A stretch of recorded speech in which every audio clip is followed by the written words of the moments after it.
Generalised anxiety disorder जो last episode में हम लोग ने डिस्कस किया था, जिसको हम लोग जीएडी बोलते हैं। तो ये बीमारी का जनरली जो पेशेंट हम लोग का क्लिनिक में आते हैं या आउटडोर में आते हैं, आके बताते हैं सर मेरा नींद नहीं हो रहा है, बेचैनी होता है, घबराहट होता है और चिड़चिड़ापन होता है या पसीना पसीना निकलता है।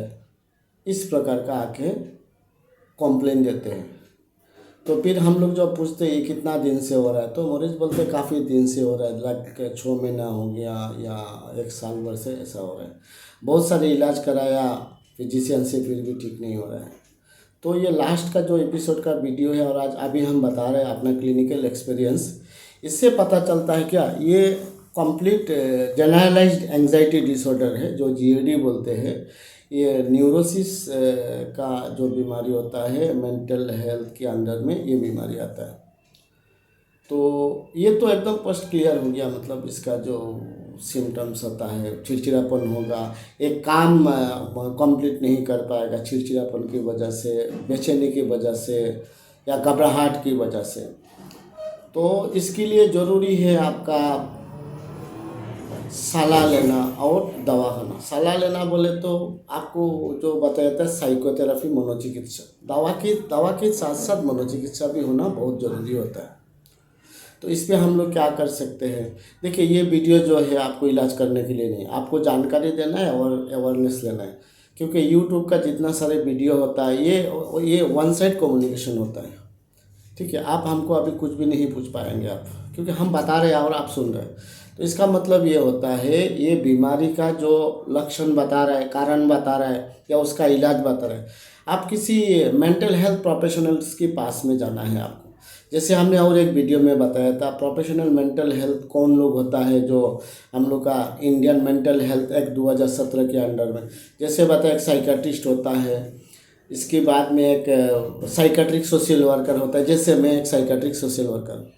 अपार्ट फ्रॉम दिस एक क्लिनिकल साइकोलॉजिस्ट होता है, इसके बाद में एक साइकेट्रिक नर्स होता है। तो इसका क्वालिफिकेशन क्या क्या होना चाहिए और भी एक वीडियो है मेरा चैनल के अंदर में, जाइए आपको मिल जाएगा। तो जैसे कि कोई लोग होता है एमए सोशियोलॉजी या मास्टर ऑफ सोशल वर्क या एमए साइकोलॉजी, वो बोलेगा मैं साइकोलॉजिस्ट हूँ या साइकेट्रिक सोशल वर्क, नहीं, इसमें नहीं जाना है। मैंने जो स्पेसिफिकली डिग्री बताया उसमें जाइए तो आपका सही इलाज होगा। रहा बात दवा तो चल रहा है आपका साइड बाय साइड क्या करना है आपको, साइकोथेरेपी चलना है। तो साइकोथेरेपी में बहुत सारे स्टेप्स होता है। जैसे हम लोग क्या करते हैं, साइकोथेरेपी में जब पेशेंट आते हैं हमारे पास में, तो उसको हम लोग क्या करते हैं, एक असेसमेंट करते हैं डिटेल्स। क्या असेसमेंट करते हैं डिटेल्स, इसका सोशियो इकोनॉमिक बैकग्राउंड क्या है, फॉर एग्जांपल एज क्या है, उम्र कितना तक पढ़ाई किया है, अभी क्या काम कर रहा है, कितना पढ़ाई किया, एट्सेट्रा एट्सेट्रा।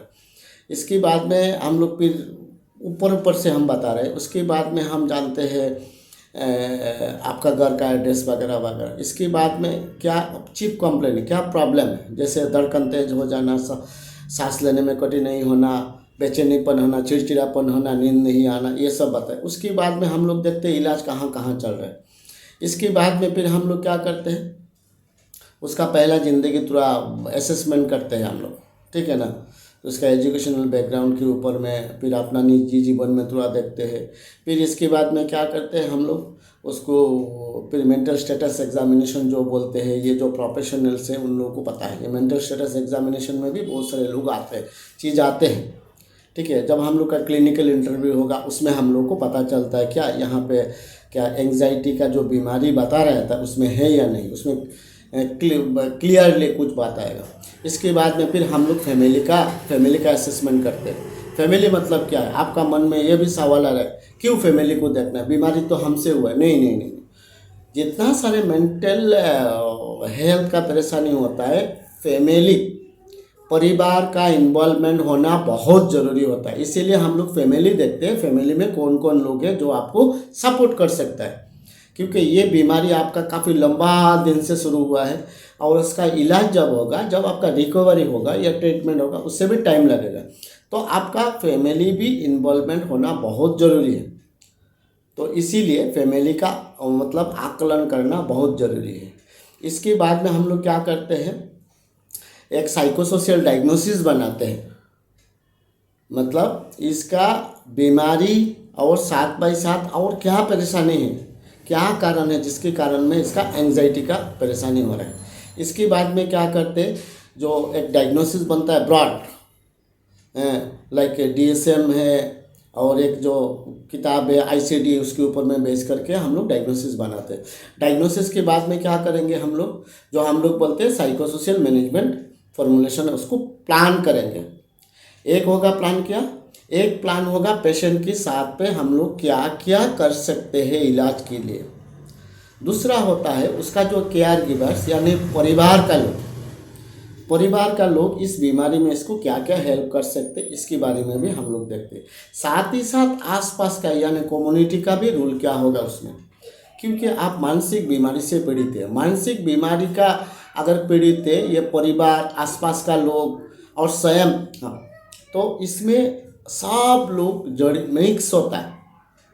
तो इसमें पेशेंट के साथ जो आपको साइकोथेरापी के अंदर में जो जो चीज़ आता है उसको तो करेंगे ही करेंगे, साइड बाय साइड फैमिली, परिवार का लोग, लाइक साइको एजुकेशन, बीमारी के बारे में उसको बताना, कैसे कैसे ठीक होगा, फिर दवा का रोल बताएंगे हम लोग, ठीक है। इसके बाद साथ ही साथ एक काउंसलिंग का भी प्रोसेस होगा। अगर पेशेंट मैरिड है तो मैरिटल में कॉन्फ्लिक्ट भी हो सकता है ये एंजाइटी डिसऑर्डर के कारण से, तो उसमें मैरिटल थेरापी बोलते हैं हम लोग, वो भी जाएगा आपको, ठीक है। तो ये बहुत सारे स्टेप होता है, एक एक स्टेप से गुजरना पड़ता है। अगर आप बोलेंगे नहीं हमने अभी दवा खाया, डॉक्टर साहब से हम दवा खा रहे हैं, उस साइकेट्रिस्ट से दवा खा रहे हैं, अभी हम ठीक हो जाएगा, नो, आपको रिलैप्स होने का चांसेस बहुत ज़्यादा होगा। रिलैप्स मीन्स फिर से आप दवा बंद कर देंगे तो कुछ दिन के बाद में लगेगा यस आई एम फीलिंग बहुत अच्छा लग रहा है, अभी हम दवा बंद करते हैं, नो नॉट एट ऑल, फिर आपका कुछ दिन के बाद में दवा शुरू हो जाएगा, ठीक है। इसके साथ में फिर स्टिग्मा भी होता है, मतलब कलंक होता है, आप मानसिक रूप से पीड़ित है उसमें कलंक भी जुड़ा होता है, तो इस चीज़ को भी हम लोग हैंडल करते हैं। अपार्ट फ्रॉम दिस आपका जैसे ऑक्यूपेशन है, क्या काम कर रहे हैं उसके ऊपर में भी हम लोगों को ध्यान रहता है, क्योंकि आपको परिवार भी चलाना है, साथ बाई साथ आपका दवा का भी जो जितना सारे एक्सपेंडिचर होता है उसको भी चलाना है, तो ऑक्यूपेशनल थेरापी या काउंसलिंग भी हम लोग साथ बाई साथ चलाते हैं। मतलब साइकोसोशियल जो पर्सपेक्टिव होता है, जो इलाज होता है, ये ब्रॉडली होता है। तो आपको ये पूरा मतलब दवा के साथ साथ ये आपका जो साइकोथेरापी जो बोलते हैं ये भी आपको लेके जाना है, तब आप जाके आप एक टाइम में फील करोगे यस मैं एकदम सही रास्ते में है और हमारा इलाज सही हो रहा है और हम ठीक होते जा रहे हैं।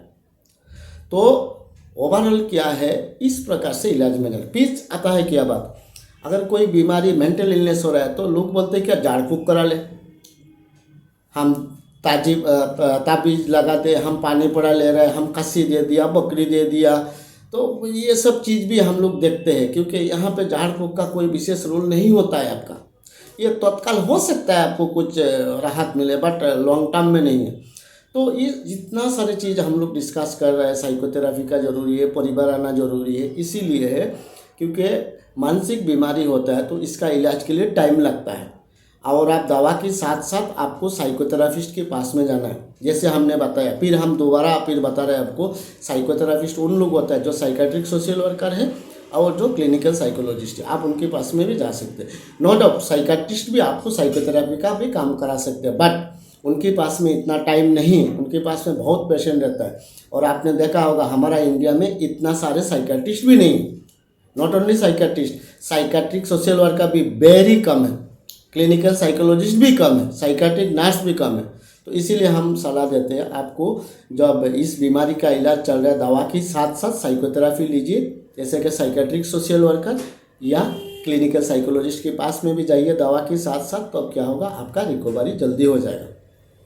तो ये ओवरऑल प्लान होता है। तो आपको हमको इस वीडियो में हम नहीं बता पाएंगे कैसे हम आपको इलाज करते हैं, हम तो प्रोसेस बताया, इसमें बहुत सारे सेशन चलता है, एक सप्ताह में कम से कम 2 से 3 दिन आपको जाना पड़ेगा साइकोथेरापिस्ट के पास में, और उधर से तो आप दवा तो ले रहे, दवा तो बंद नहीं होगा, ठीक है। तो बहुत सारी चीज़ें इस प्रोसेस में जाना पड़ेगा, इसीलिए देरी मत कीजिए, आप जो मेंटल हेल्थ प्रोफेशनल्स है, जिन लोग इलाज करते हैं, उनके पास में जाइए, आपका रिकवरी निश्चित है, आपको हो जाएगा। आप मुझे उम्मीद है इस वीडियो में आप लोगों को बहुत सारे इन्फॉर्मेशन मिला है। अगर और भी कोई इन्फॉर्मेशन है आप कमेंट्स कर सकते हैं। हमने प्रयास किया आपको बताने के लिए इसमें क्या कैसे ये इलाज का सिस्टम होता है। अगर आपको ये वीडियो में लग रहा है कुछ इन्फॉर्मेशन मिला है, प्लीज़ इसको लाइक कीजिए, शेयर कीजिए, लोगों को पहुँचाइए, क्योंकि हम लोग इतना मेंटल हेल्थ का प्रोफेशनल्स नहीं है। ये एक सोशल मीडिया है, इसके द्वारा हम प्रयास कर रहे हैं उन लोगों को पहुँचने के लिए जिन लोग कभी भी मेंटल हेल्थ प्रोफेशनल्स के बारे में पता नहीं, कभी भी आया भी नहीं, इनकी तक पहुँचाइए ये, और चैनल को सब्सक्राइब कीजिए। वीडियो देखने के लिए आपको बहुत शुक्रिया।